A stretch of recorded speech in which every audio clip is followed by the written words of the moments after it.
네, 저희가 2부에서 급하게 인터뷰를 완전히 마무리 못한 게이센 여대학원의 여학원대 국제사회학과 이영채 교수와는 다시 한번 저희가 인터뷰 연결하기로 하겠고요. 이 시간은 하영 기자, 뉴스에 나오지 않는 진짜 뉴스를 알려드립니다. 엎드리거든. 하영 기자 나오셨습니다. 안녕하세요. 네, 안녕하세요. 한겨레 하호영입니다. 네, 오늘 저희가 나오지 않는, 뉴스에는 나오지 않는 진짜 뉴스. 네. 요 사안은 영수회담에 관련된 막전 마크를 한번 달아볼까 하는데. 네. 예. 지금 언론에서는 이제 여하간 추미애 대표가 사고를 쳤다. 예. 이렇게 이제 요약되는 정도의. 네. 리더십에 상처를 입었다라는 표현보다 사고를 쳤다라는 표현이 더 정확한 것 같네요. 네. 그게 예. 일단 일반적인 인식인 것 같고. 예. 예. 그리고 보도도 그렇게 되고 있고. 네. 근데 사실은 좀 두세 걸음 더 들어가 보면. 네. 이 그림을 이해하는 전체 판을 언론에서는 짚어주지 않는 것 같아요. 맞습니다. 네. 그래서 이 판을 이해하려면 왜 이런 결정이 나왔냐. 그리고 네. 왜 막혔냐. 그리고 이 과정에서 결국은 누가 좋아하냐. 실제로는 누가 혜택을 입은 거냐, 수혜를 받은 거냐. 네. 누가 왜 이거에 대해서 방해를 한 거고 화를 낸 거냐. 뭐 이런 얘기를 하다 보면 전체 그림이 읽히게 되는데 추미애 대표가 한 행위, 결과만 가지고 따지면 이걸 읽을 수가 없어요. 그죠? 그렇죠. 네. 그래서 오늘은 하영 기자가 평상시에 큰 쓸모가 없는데 이렇게 막전 막후에 있었던 일을 의견을 듣고 전화해가지고 물어보고 굉장히 쓸모가 있거든요. 어제 밤부터 오늘 아침까지 전화를 돌렸는데요. 네. 결과적으로 말씀드리면 오늘 언급할 만한 그 정치인들 쪽, 네. 정치인들조차도 사실은 정리가 좀 안 되는 상황이긴 해요. 네. 예. 근데 저도 이제 날카로운 정세 분석가로서 예. 이 사안을 보면 우선 야당 공조 3당 네. 이게 깨졌다는 데서 기본적으로 이제 사람들이 화도 내고 당황도 하고 했는데 근데 이제 그러면 야당 공조가 다 3당이 뜻을 같이 하고 완전히 보조를 맞추느냐 이게 또 그게 아니라는 거예요. 네, 그걸 또 읽어야 됩니다.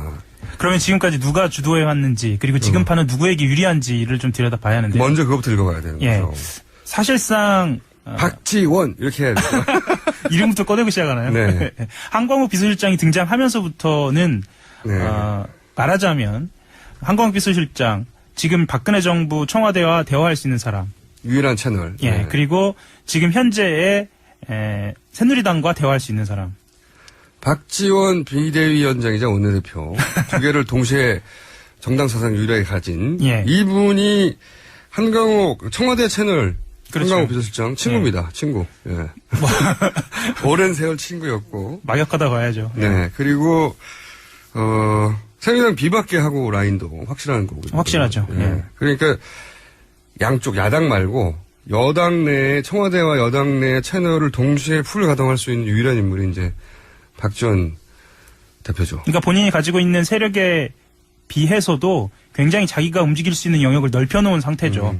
지금은 그러니까 야권 내 혹은 여당의 비박계 포함하여 예. 이 전국의 한가운데에서 주도권을 행사하는 분이 박지원 대표. 주도권이라기보다 또 다르게 좀 하자면 본인 스스로가 메신저가 돼서 여기저기서 활약할 수 있는 뭐 그런 올라운드 플레이어? 운신의 폭이 다른 분들은 다 좁은데 예. 이분은 사방팔방으로 지금. 그 본인이 대부분 다 해본 거거든요. 비서실장도 해보고요. 예. 다 그리고 친구고 아는 사람이고 예. 어떻게 돌아가는지도 알고. 그다음에 야당의 이쪽 여당에서 전화할 때가 이분이에요. 1번으로 전화할 때가. 예. 그리고 실제로 추미애 대표 쪽 지금 가장 가까운 사람 중에 하나로 알려져 있는, 그러니까 그게 이제 보통 공식적인 라인들은 뭐 비서실 라인이라든가 아니면은 전략기획 라인 이렇게 이야기를 하는데 지금 현재 특보단이 존재하거든요. 예. 그 특보단장은 김민석입니다. 네. 김민석 전 의원인데 김민석 전 의원하고도 뭐 네. 예, 다 아는 거죠, 다. 다 아는 겁니다, 지금. 예. 어떻게 판이 돌아가고 있는지 사이드로 소식을 다 알 수 있는 분인데 예. 이 제안에 추미애 대표의 제안에 가장 화를 낸 분이에요. 심지어 어제는 박근혜 대통령과 다를 바 없다. 네. 뭐 이렇게 이야기를 한 거면 최근에 우리가 흔히 이야기할 수 있는 가장 심한 표현으로 그렇죠. 상대방을 공격한 네. 겁니다. 식물이라고 말한 거거든요. 그렇죠. 당신은 그러니까 이게 잘 보셔야 되는 게 이제 물론 추미애 대표의 제안에 대해서 당황하거나 네. 또는 야당 공조를 깬 거 아닌가 표면적으로 네. 또는 뭐 또 당 내에서도 불만이 많았다. 또는 종편에서도 엄청난 공격을 했고 네. 그리고 청와대에서 반가워하니까 이거는 추미애 대표가 실수한 거다라고만 예. 읽으면 안 된다는 거죠. 이게 예. 기본적으로. 예. 이게 이 판에서 보면 야당에서 이제 이렇게 어쨌든 정의당과 민주당과 그다음에 국민의당이 있는데 네. 이 의원 숫자로 보면 민주당이 네, 그렇죠. 주도해야 할 것만 같은데 실제 판은 박지원 원내대표가 원하는 방향으로 가고 있는 듯한 느낌이 야당 공조 내에서 있는 거죠. 실제로 지난 100만 명이 모였던 그 촛불을 보면서 제 일당으로서 어떤 역할을 해야 하는지에 대해서 지난 주말에 굉장히 많은 논의들이 있었던 건 사실이에요. 그 중에 하나가 단독으로 영수회담을 열자라고 이야기를 했는데 그런 아이디어도 있었다고 저도 들었어요. 예. 그런데 이게 공식적으로 논의가 됐느냐 사실 그건 아니고요. 네. 그런 측면에서 좀 비판이 있는 건 사실입니다. 절차의 문제나 예. 내부 동의의 문제나 이런 문제는 있어요. 분명히 있는데 기본적으로 읽을 때 박지원 원내대표가 당연히 본인의 당, 국민의당이 가장 유리하도록 이 판을 끌고 가고 싶을 거 아닙니까? 그렇죠. 예, 그건 뭐 너무 당연한 것이고 또 국민의당 입장에서는 지금 새누리당 내에서 이제 소위 비박계나 예. 친박도 물러나라고 하는 사람들 그 사람들과 어떻게 이렇게 같이 연대해가지고 나중에 네. 예를 들면 탈당하는 사람들은 이삭죽기도 좀 하고 예. 네, 농부의 마음으로 이삭죽기도 좀 하면서 그런 다음에 이제 계속 나왔던 제3지대로 가고 몸집을 키우고 내각제 개헌으로 가고 그런 다음에 이제 안철수 대표와 그쪽에서 떨궈져 나온 인물들과 이렇게 경선도 한다든지 판을 네. 키우는데 절호의 찬스가 온 거죠. 그렇다고 본다면 추미애 대표는 지금 현재 그 야권 전체가 이 촛불과 결합되고 있지 않다. 화학적 결합이 되고 있지 않다는 비판이 있는 상황에서 한 발 늦다. 그렇죠. 네. 단계적 퇴진론에서 가장 마지막 단계를 넘어설 만한 어떤 허들이 필요했거든요. 네. 그렇게 본다고 한다면 본인이 제시할 수 있는 가장 강력한 카드. 강력한 카드를 던진 셈이죠. 네. 제가 알기로는 이제 또 많은 분들이 걱정했던 게 혹시 추미애 대표가 가가지고 네. 박근혜 대통령 이 코너에 물린 박근혜 대통령에게 살 길을 열어주는 거 아니냐. 뭐 이선 후퇴라든가 지금 국민들의 절반 이상이 과반 이상이 사실은 즉각 퇴진이나 네. 혹은 뭐 탄핵까지 심지어 탄핵 이야기는 새누리당에서도 나오는데 네. 여기서 가가지고 이선 퇴진이라든가 그러니까 이제 박근혜 대통령이 운신의 폭을 만들어주는 거 아니냐 네. 이런 우려가 있어가지고 네. 이 제안에 대해서 이제 비판한 분들도 있어요. 그렇죠. 네, 저 혹시 실수하는 거 아니야 이렇게 그러니까 역풍 맞는데 저러다가는 그 분위기를 보면은요. 겉으로 드러나기에는 허약한 리더십이다. 이렇게 말씀하시는 분들도 있겠지만 좀 전화를 좀 돌려보니까 허약한 리더십 이면에는 그만큼 어제 이제 의원총회에서 드러나긴 했는데 의원들이 갖고 있는 어떤 불안감. 네, 그거는 저런 불안감도 있는 것 같아요. 공포심. 예. 그러니까 우리 그 민주당이 그 민주당 소속 의원들 입장에서는 네. 우리 민주당이 여기서 자칫 잘못하면 다 떠내려간다 같이 그런 공포심이 있는 거죠. 그렇죠. 그러니까 말하자면 실수만 안 하면 네. 30%는 유지할 수 있는데 네. 자칫 우리가 다 뒤집어 쓸 수 있다라고 이야기를 하는 거죠. 그래서 지금 한 발씩 듣고 있는 거고요. 네. 그런 또 다른 이면을 또 들여다보자면 그래서 본인들이 그런 공포심이나 불안감이 있으니까 리더십을 또 믿지 못하는. 네. 그러니까 이게 상승작용이 있었던 거죠. 그러니까 그래서 좀 정리를 해보자면 저는 이제 근데 실제로 추미애 대표가 가서 하고자 했던 말은 네. 나중에 이제 드러난 걸 보면 가서 즉각 하야를 요구하려고 했다는 거예요. 네. 그러니까 말 그대로 단계적 퇴진론의 마지막 단계를 밟으려고 그렇죠. 했었던 그러니까 그렇죠. 예. 테러를 열어주려고 했던 게 아니라 본인의 의사는 제1당 야당의 대표로 가가지고 네. 지금 박지원 원내대표가 주도하는 이 판 근데 그 판은 국민의당에만 유리한 판이란 말이죠. 뭐 네. 그럴 수 있죠. 예. 네. 그러니까 야권 전체가 결합해서 이게 상승작용을 일으켜야 하는 게 그게 맞는 네. 뭐 원칙적으로 맞으니까요. 예. 그러니까 박지원 위원장이 주도하는 저 판에서 본인이 이제 제1당의 대표로 들어가서 즉각 하야라고 하는 카드를 던짐으로 해서 주도권을 민주당 중심으로 가져오고 싶었던 거죠. 본인 욕심은. 네. 그러니까 본인 욕심은 본인의 그 구상은 사실은 일반적으로 관측하며 우려했던 전망하고 전혀 다른 정반대 방향인 거예요. 예. 최강수를 던지려고 했던 거예요. 예. 네. 그러니까 그런 지점에서 추미애 대표를 비판하는 분들 혹은 걱정하는 분들은 기우였던 거고. 네. 근데 이제 문제는 보니까 추미애 대표가 이거를 진행할 때 실수를 몇 가지 했더라고요. 했습니다. 네. 그러니까 예를 들면 가장 드러난 실수는 야3당 공조를 고려하지 않은 부분. 근데 박지원 원내대표한테는 비밀로 하고 싶었겠죠. 왜냐하면 예. 그쪽을 견제하고 싶은 마음이 있었으니까. 근데 정의당하고 최소한 뒤에서 바쿠에서 얘기를 좀 했었어야 하는 거 아닌가. 뭐 비선이 아니라고 하더라도 네. 예, 공식적으로 물밑 논의 정도는 진행을 할 수 있지 않았을까. 네. 어제 그렇지 않아도 정의당 쪽하고 국회의장 정세균 국회의장하고 오찬이 있었던 것으로 알고 있는데요. 그 자리에서도 당황하기는 했는데 뭐 대놓고 비판을 하거나 그런 분위기는 아니었던 것으로. 예. 사실 제가 알기로는 이 두 여성 대표가 네. 통화도 하는 사이라고 알고 있는데 네, 예, 그렇습니다. 사전에 살짝 논의를 했으면 훨씬 힘을 받았을 것이고 그렇죠. 국민의당이 반대하더라도 정의당 입장에서는 필요하다고 생각한다. 예, 뭐 기대한다 정도는 아니지만 네, 예. 네. 이렇게 백업을 해줬으면 모르겠는데 양쪽에서 공격을 하니까 예. 첫 번째 실수가 그거였던 거고 예. 두 번째 실수는 이제 당 내에서도 뭐 최고위를 한다든가 네. 이렇게 이제 공감대를 좀 만들었으면 좋았을 텐데 실제로 지금 최고위원들을 고려를 하자면 지금 이런 논의를 할 만한 본인의 자기 스스로에 대한 믿음이랄까요? 이런 게 없지 않았을까 좀 생각은 좀. 그런 것도 있고 이런 것도 있는 것 같아요. 워낙 박지원 원내대표가 가지고 있는 정보력이요. 이게 깜짝이어야 예. 효과가 극대화되고 그렇죠. 누가 막지 못하는 거거든요. 그러니까 추미애 대표 입장에서는 본인이 제1당의 대표로서 이 정도는 던질 수 있다라고 생각을 했고 예. 그것을 이리저리 논의하다 보면 또 말리는 사람이 생기고 또는 정보가 빠져나가서 힘을 잃는다. 이렇게 생각한 것도 같아요. 그렇죠. 실제로 박지원 비대위원장 같은 경우에는 청와대보다 청와대 일정을 먼저 공지한다든지 네. 예, 정보를 입수해서요. 네. 최근에 민주당보다 민주당의 입장을 먼저 그렇죠. 기자들한테 알린다든지 이런 놀라운 일들을 지금 하고 있기 때문에 박지원 대표가 지금 그런 일을 하고 있습니다. 예, 실제로 언론에 많이 알려져 있지는 않지만 기자들끼리는 잘 알고 있습니다. 네. 예, 무슨 일정을 박지원 원내대표한테 물어보면 먼저 아는 다 경우가 많이 알아요. 있어서. 청와대가 뭐 할지, 민주당이 뭐 할지 다 예. 알아요. 새누리당이 뭐 할지도 알아요. 그래서 말씀하셨던 것처럼 지금 판은 어쨌거나 박지원 원내대표 국민의당 쪽으로 겉보기에는 좀 기우는 모양새여서 아니 겉보기에는 아니고 뒤에서는. 뒤에서는 네. 예, 그래서 추미애 대표는 사실은 거기에 제동을 걸고 민주당 중심으로 이 판을 끌고 가고 싶은 욕심이 작용했다. 그리고 실제로 안정적으로 볼 때도 야권에는 그런 안정적인 리더십, 이제 앞으로 이 상황을 전개하고 또 종국에 수습해 나가는 데 있어서의 어떤 책임의식일 수도 있죠. 예, 좋게 본다면 예. 네.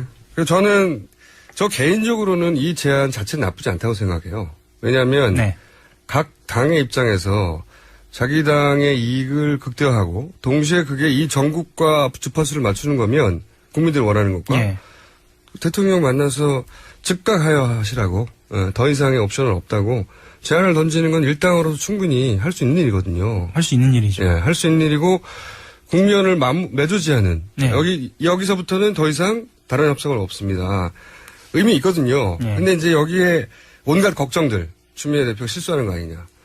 길을 열어주는 거 아니냐. 네. 왜냐하면 너무 정보가 없으니까요. 그렇죠. 예, 그리고 불안감. 이러다가 역풍 맞는 거 아니냐고 하는 야권 지지자들 거의 10여 년에 가까운 야권만 했던 지지자들의 불안감도 여기 더해졌고. 의원들도 똑같아요. 그렇죠. 특히나 의원들이 더 심했던 것 같아요.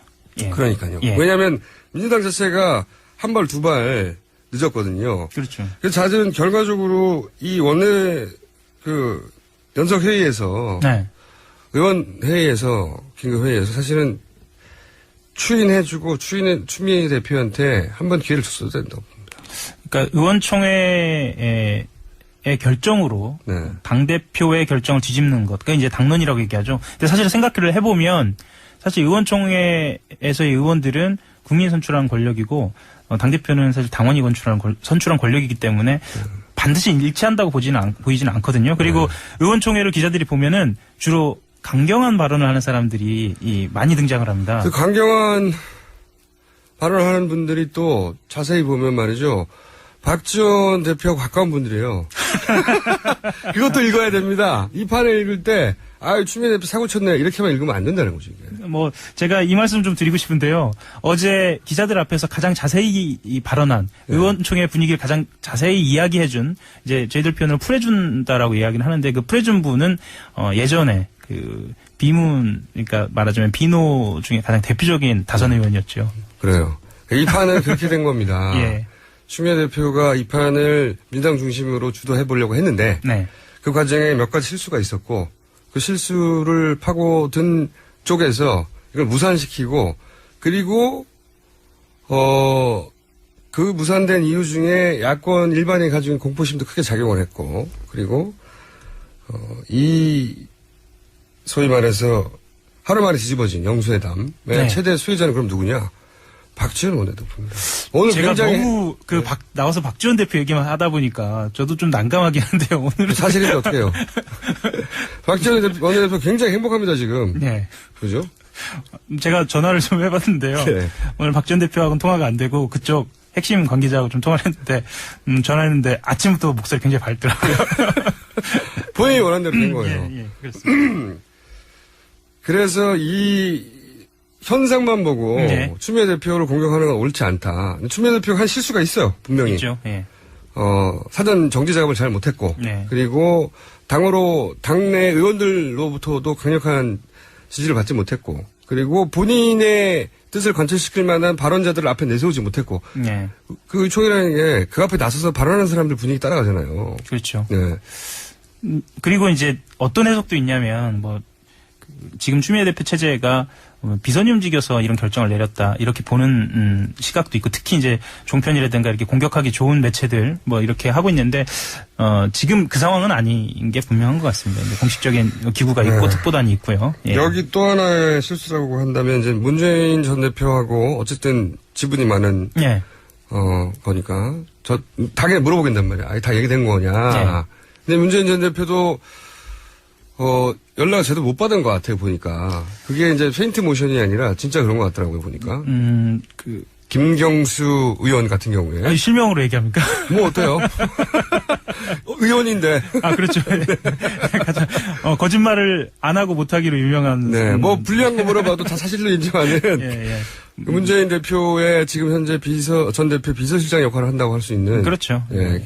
김경수 의원이 처음 듣는다고. 예. 대변인 격이죠. 예. 예. 처음 듣는다고 하고, 하지만 또, 이 단독의 영수회담을 기획하는 건 또, 친문그룹 아니냐라는 이야기도 있고, 이래서, 정말 급하게 좀 이루어진 결정인 건 맞는 것 같습니다. 예.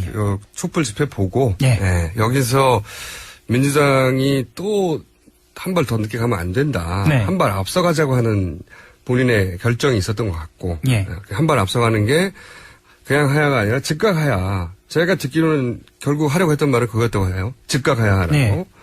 굉장히 민주당으로서는 대표로서 가장 강한 공격이란 말이죠. 그렇죠. 사실 어쨌든 영수회담이 이루어진 다음에 그런 메시지가 나왔으면 거꾸로 반전됐을 거예요. 그렇죠. 네, 민주당 주도로. 근데 이걸 주저앉힌 것은 공포심도 있고 그리고 그 공포심은 민주당 혹은 야당 지지자 일반의 공포심도 있고 의원들 공포심도 있고. 그렇죠. 네, 이러다가 역풍받는다.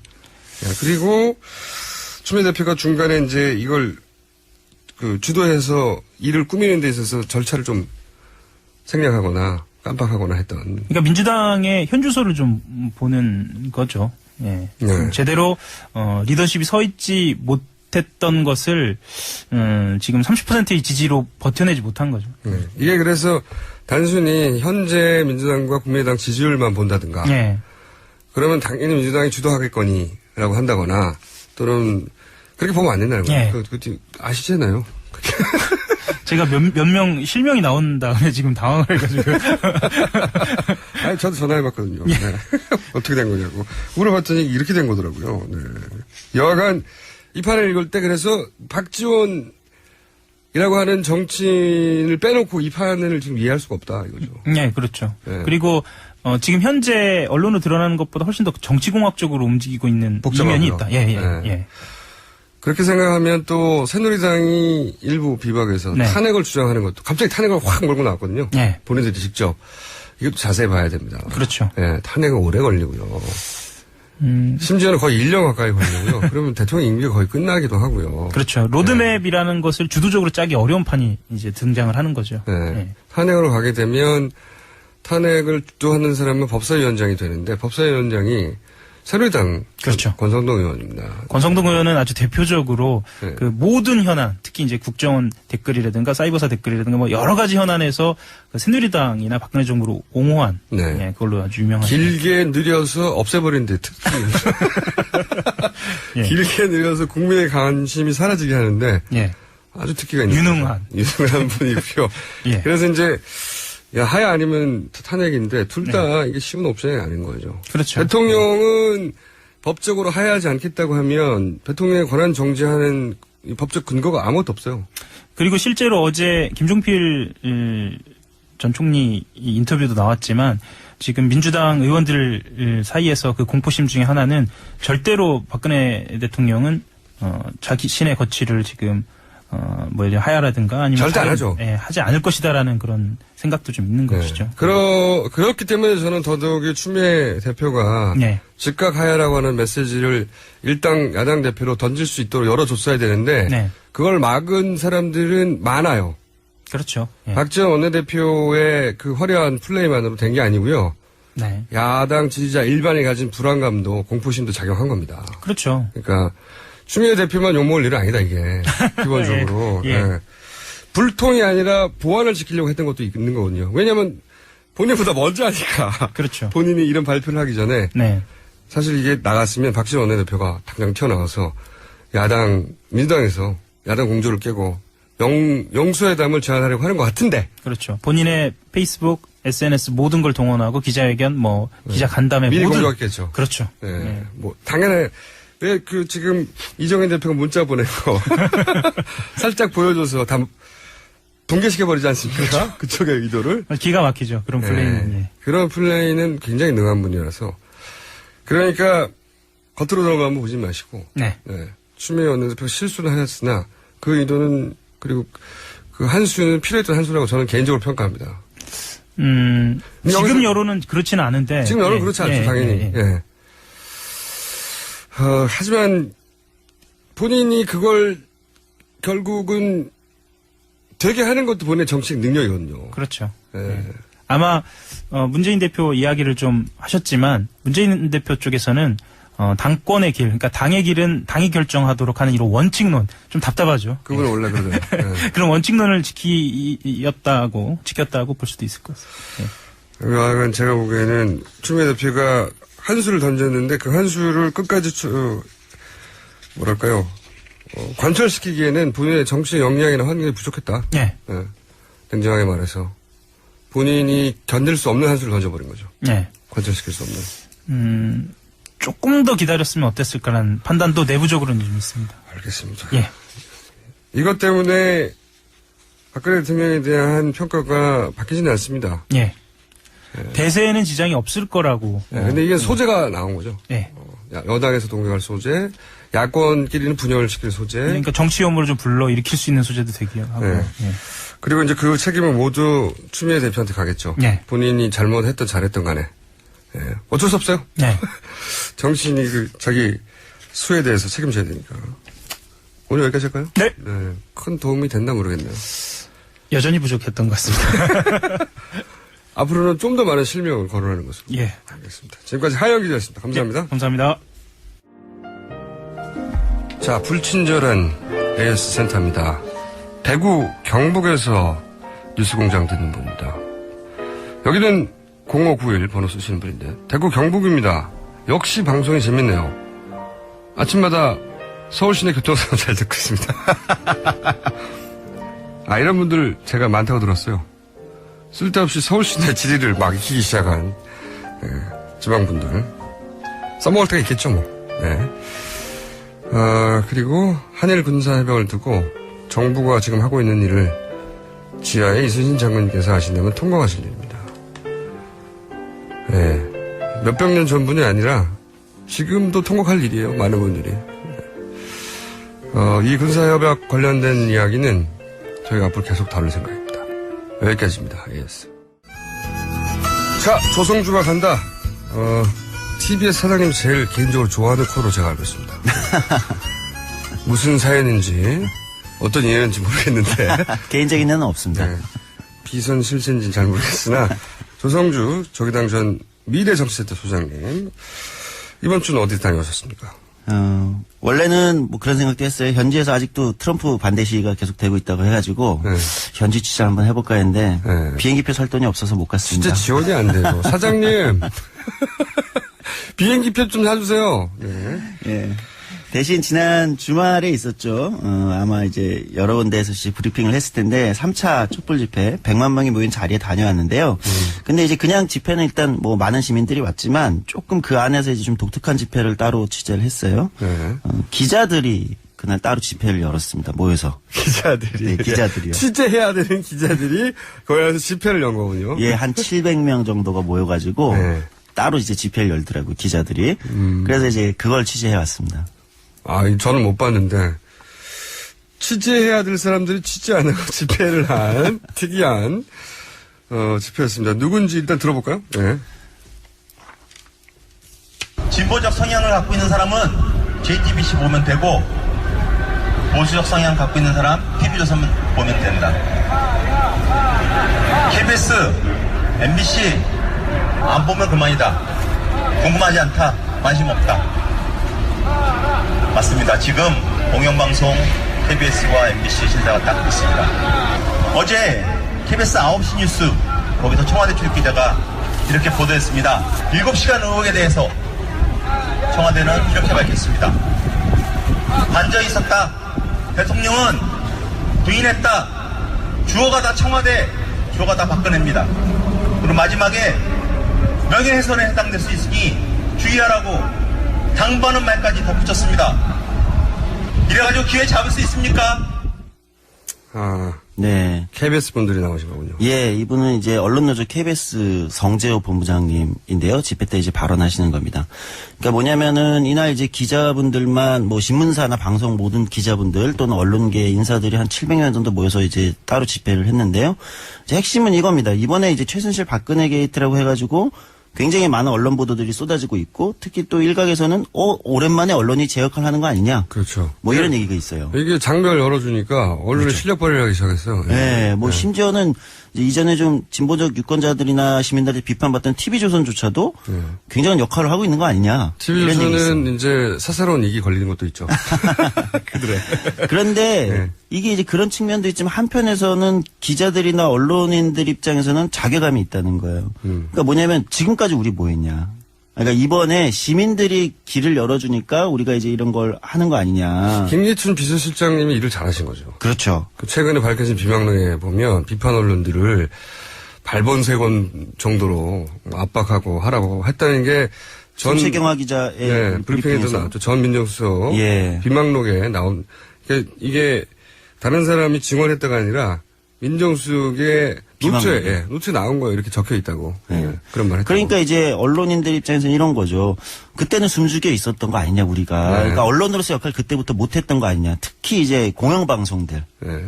이번에 어쨌든 JTBC나 이런 데가 이제 역할을 하는데 정작 이제 큰 규모의 공영방송들이 제 역할을 한 거냐. 사실 JTBC하고 KBS하고 규모가 비교가 안 됩니다. 그렇죠. 예, 비교가 안 되는데 지금 미치는 영향력은 거꾸로 됐죠, 완전히.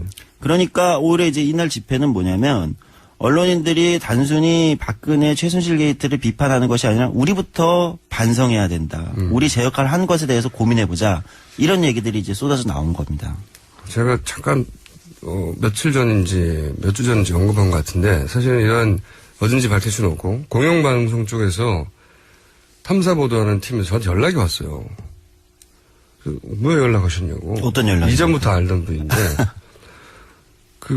최순실 어디서부터 취재해야 되냐고. 너무 오래 손을 놓고 있어가지고 어디서부터 시작해야 될지 모르겠다는 거. 그러면서 스스로 한탄하는 거예요. 우리가 이렇게 됐다고 지금.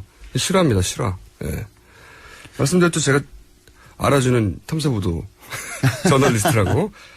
여하간 그분들이 느끼는 좌절은 이 정도인 거죠. 그렇죠. 이게 생각보다 크고요. 특히 이제 KBS 같은 경우가 이제 고민이 더 많은 것 같아요. 이게 대표적인 공영방송이잖아요. 근데 이번에 KBS가 이제 제 역할을 못했다. 이제 그날 집회에서도 100만 명 나왔던 그 지난 토요일 집회에서도 KBS 취재 차량 있으면 시민들이 엄청 항의를 하더라고요. 맞아요. 네. 니들은 뭐 했냐고. 그렇죠. 다 아는 거죠, 사람들은. 근데 사실 또 이게 거꾸로 볼 게 KBS 내부에서는 그 공정보도 또는 제대로 된 보도를 위해서 끊임없이 이제 내부에 투쟁이 있었거든요. 싸움이. 기자들의 기자 정신을 가지고.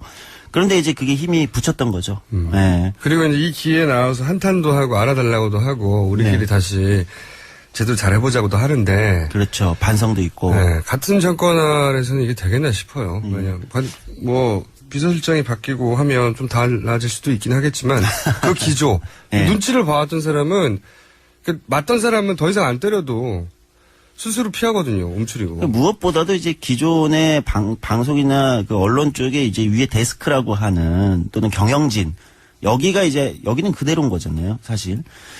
그래서 이제 KBS의 이제 내부 얘기를 한번 들어봤습니다. 어떤 느낌을 갖고 있는지 KBS 이제 언론노조의 오태훈 부위원장님 이야기 한번 들어보시죠.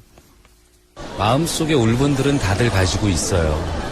취재를 해서 올리면 방송 잘 안 나가고 커팅되고 저희들조차도 KBS 뉴스를 볼 마음이 없죠.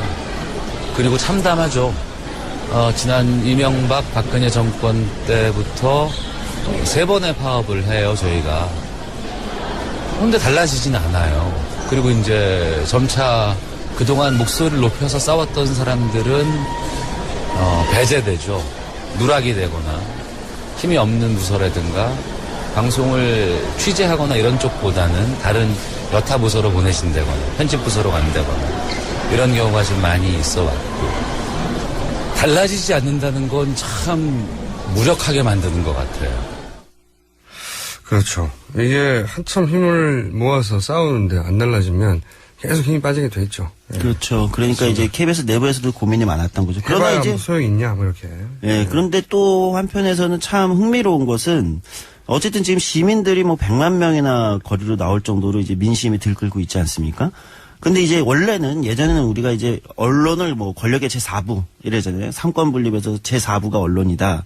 민주주의에서 언론이 중요하다고 하는데 지금 구조는 뭐냐면 시민들이 오히려 막혀있던 어떤 민주주의의 벽을 허물고 맞습니다. 그 뒤를 이제 언론들이 이제 분위기를 타서 뒤따라오는 거죠. 그러니까 언론도 정치인도. 네. 그러니까 지금 언론들이 이제 시민들한테 빚을 졌다. 자신감을 좀 얻기 시작한 것 같더라고요. 그래서 지금도 뭐 KBS 안에도 이제 작은 농성장이 꾸려지고 우리 이제부터라도 좀 공정보도를 위해서 노력해보자. 다시 한번 싸워보자. 시민들도 저렇게 싸우고 있지 않냐. 이러면서 이제 뭐 해직 언론인 여전히 많아요. 이게 이제 이명박 정부 때부터 해직 언론이 많이 생겼고 그래서 해직 언론인들의 복지, 그 다음에 이제 언론장악 방지법 제정, 그리고 언론장악 청문회, 이거 청문회 해야 된다. 지금까지 언론이 어떻게 지금 정권에 의해서 권력에 의해서 지금 주물러져 왔는지. 지난번 세월호 참사 때도 지금은 이제 당대표가 되셨죠? 언제까지 당대표를 하실지 모르겠지만. 곧 예. 못하실 것 같아요. 예, 그래서 예를 들면 전화한 게 이제 그게 상당한 이제 논란이 되지 않았습니까? 그런 것처럼 언론 장악들이나 이런 시도들에 대한 이제 청문회도 해야 된다. 이런 요구들을 이제 언론인들이 하기 시작했다는 겁니다. 네. 예. 그 구체적인 얘기 KBS 이제 언론노조 부위원장 오태훈 부위원장이 어떻게 말씀하시는지 한 번 더 들어보시죠. 예. 여기서 월급 받고 있는 저희들도 책임이 왜 없겠어요? 당연히 있죠. 죄송스럽죠. 부끄럽고 국민들 볼 낯이 없습니다. 면목이 없어요. 니네 이제 필요 없어. JTBC에 수신료 내는 게 맞을 것 같아 라고 말씀을 하실 수 있을지 모르겠지만 그동안 KBS가 국민의 거심에도 불구하고 몇몇 힘 있는 사람들 그리고 몇몇 힘 있는 사람들만 바라보는 몇몇에 의해서 국민의 방송을 뺏긴 거였죠. 근데 국민의 방송을 버리진 마세요. 국민 거고 되찾으셔야 되지 버리시진 않으셨으면 좋겠고 뭐든 다 할 거예요. 예. 해야 될 수밖에 없는 상황이고 그래야지 국민 앞에 나설 수 있지 않겠습니까? 이길 거라고 저는 믿고 이 자리에 있는 거죠. 거기에 대한 희망들은 많이 갖고 있습니다. 저는 이런 생각을 해요. 저는 이제 이게 이 일을 하다가 해고된 분들이나 네. 좌천된 분들이나 뭐 예를 들어서 탐사보도 하다가 부동산 관련 부서로 간다든가. 그렇죠. 예. 황당한 거죠, 황당. 지금 뭐 콘텐츠 개발부서 뭐 기자하던 분들이 이런 데로 가기도 하고. 취재를 해야 되네, 가서 영상 편집하라고 하고. 이게 개인의 노력으로는 이렇게 이제 니들은 뭐였어 하시는데, 사장을 바꾸고, 본인들의 라인으로 말 잘 듣는. 네. 그 다음에 경영진을 교체하고 나면 그분들이 가지고 있는 인사권을 가지고, 합법적이거든요, 그다음부터는. 그렇죠. 인사권을 가지고 전혀 엉뚱한 건데 배치를 해버리면 그분들이 갑자기 부동산 관리하다가 예를 들어 탐사보도팀한테 이렇게 하라고 지시할 수 없고 끼울 수가 없는 거예요. 네. 개인한테 니들은 말했어. 이렇게 하면 이분들이 가슴 아픈 일이지만, 가슴 아파하겠지만 실제로는 해결되는 일이 아닌 거죠, 전혀. 그렇죠. 네. 그러니까 오히려 지금 우리 시민들도 이제 뭐 언론에 이제 또는 특정 언론 방송들에 이제 화가 나는 마음도 이해는 하지만 사실은 MBC나 KBS나 또는 다른 방송이나 신문들도 내부에서 이제 파업도 여러 번 했고 여러 가지 일들이 있었단 말이죠. 그러다가 이제 이게 결국은 힘에 밀려서 대부분 밀려나면서 다 좌천되고 심지어 해고되고 이런 일들이 계속 일어났던 거거든요. 이제라도 지금 정치권이나 또는 시민들도 마찬가지인데요. 언론의 어떤 공정성이나 언론의 독립성 문제, 내부 구성원들의 문제 제기에 좀 더 귀를 기울일 때가 됐다고 봐야죠. 그러니까요. 이게 기본적으로 KBS, MBC 이렇게 두리뭉실하게 얘기하지 말고. 그렇죠. 예, 경영진 누구누구. 네. 혹은 공영방송을 망친 주범 누구누구. 이렇게 그렇죠. 특정하고 특정해서 얘기를 해야 되고요. 네, 그래서 지금 이제 KBS 같은 경우도 언론노조 이제 KBS 본부는 이제 1일부터 이제 최순실 씨 보도 그리고 관련해서 이제 고대영 KBS 사장의 신임을 묻는 절차에 노조가 들어갔고요. 취재와 보도를 명확하게 밝혀질 때까지 지금 이제 여러 가지 규명을 하겠다. 예를 들면 이런 것들을 이제 행동에 나서고 있습니다. KBS 내부에서도. 네. 자, 하나 더 들어볼까요? 예, 언론노조 김한균 위원장님 집회 때 이제 여러 가지 그 이야기를 해주셨는데요. 한번 발언 들어보시죠. 최후에 보류해야 할 언론이 또 한 몸뚱이가 되어버렸습니다. 온 나라가, 온 국민이 초등학생조차도 최순실, 정유라라는 이름을 할 때 공영언론에서는 이 이름들을 들어보기가 어려웠습니다. 취재하고 보도해야 된다. 기자들이 요구하니까 공영언론의 보도 책임자 이렇게 이야기했습니다. 최순실이 대통령 측근인 건 맞냐? 야당의 정체 공세일 뿐이다. 지금도 틈만 나면 물타기하고 본질을 흐리려 하고 있습니다. 국민들도 이미 알고 있습니다. 대통령이 주범이고 범법자이고 헌법 정신을 파괴했다는 것을 알고 있습니다. 이것을 외면하고 기만하는 언론인을 우리는 언론 부역자, 언론 공범이라고 불러야 합니다. 그럼 그 개개인에 대한 마녀사냥은 우리가 조심해야 될 부분은 있지만 네. 특별히 책임 있는 분들이 있거든요. 보통 경영진이죠. 네, 보통 왜냐하면 경영진들만 이 일을 할 수가 있어요. 네. 이 사람을 절로 보내고 이 프로그램을 없애버리고. 근데 이게 이제 회사 내에서는 문제 삼을 수가 없지 않습니까? 그렇죠. 구성원들은 항의할 수 있지만 정당한 경영권 행사란 말이죠. 네. 법적으로는. 그러니까 기자들이 취재를 안 하는 게 아니고 공정한 기사를 안 쓰는 건 아니에요. 네. 쓰지만 그걸 내보내지 마라. 위에서 보도가 안 하면, 되는 거죠. 네, 안 나가는 거죠. 네. 네. 그리고 무슨 예산을 배정해줘야 취재도 이루어지는데 그거 하지 마라 그러면 어떻게 합니까? 자기 돈으로 하나요? 적금 들어가지고? 이게 안 되는 거예요. 시스템적으로 막아버리면. 그래서 이제 우리가 이번 기회에 저는 그런 생각이 들어요. 그러니까 이번에 뭐 비선실세, 뭐 청와대 권력에 대한 이제 분노가 굉장히 들끓지만 비선실세와 청와대 권력만이 문제가 아니다. 지금 이제 시민들이 이미 얘기하고 있는 건 그럼 지금까지 박근혜 정부가 추진했던 뭐 소위 노동개혁이라고 본인 주장했던 각종 노동개혁 정책들은 뭐냐. 언론은 도대체 지금까지 우리가 어떻게 된 거냐. 이게 지금 우리 민주주의 맞냐. 이런 이제 문제의식이 다들 가지기 시작한 거죠. 있는 그대로, 그러니까 더도 말고 있는 그대로만 이런 네. 문제가 있다고 보도해 줬어도 사실은 여기까지는 오지 않았다. 이런 생각이 또 있는 거죠, 국민들한테도. 네. 그렇죠. 왜냐하면 일반 국민들이 이런 걸 어떻게 취합니까? 그거 하라고 언론한테 특권을 준 거거든요. 네. 일반인들은 갈 수 없는 청와대도 들어가고 막 검찰에도 들어가고 그런 특권을 받은 이유는 나는 모르지만 니네들이 그걸 찾아서 알려줘. 그러면 우리가 국민들이 너한테 권한을 위임할게. 이렇게 됐는데 그걸 안 한 거죠. 그렇죠. 그것을 권력이 눌러버린 거죠. 예. 그리고 그러는데 특히 일조하고 부역하고 공조했던 사람들이 있는데 그분들한테 책임을 물어야 되는 상황이 되는 거죠. 지금. 네. 과연 그렇게 될지. 네, 우리가 더 많이 지켜보고 이번에 언론들이 한국에서 제대로 바로 설 수 있을지에 대해서도 한번 고민해봐야 될 것 같습니다. 자, 오늘 여기까지 하겠고요. 예, 조만간 미국 출장비가 나오지 않겠는가. 그리고 이번에 이 취재하는데 저 말고도 그 오경순 리포터님이 굉장히 많이 고생해 주셨어요. 이동이 힘들었을 텐데. 예, 여러 가지로. 예. 500m 가는데 1시간 걸리는데. 그렇기도 하고. 어쨌든 그래서 이 취재에 또 고맙다는 말씀 드려야 될 것 같습니다. 알겠습니다. 오경수 리포터님 수고하셨고요. 지금까지 조성주 정의당 전 미래정치센터의 소장이었습니다. 감사합니다. 감사합니다.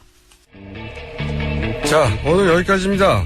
최순실 게이트의 뉴스공장 계속 역할하도록 노력하겠습니다. 김어준이었습니다. 내일 뵙겠습니다. 안녕.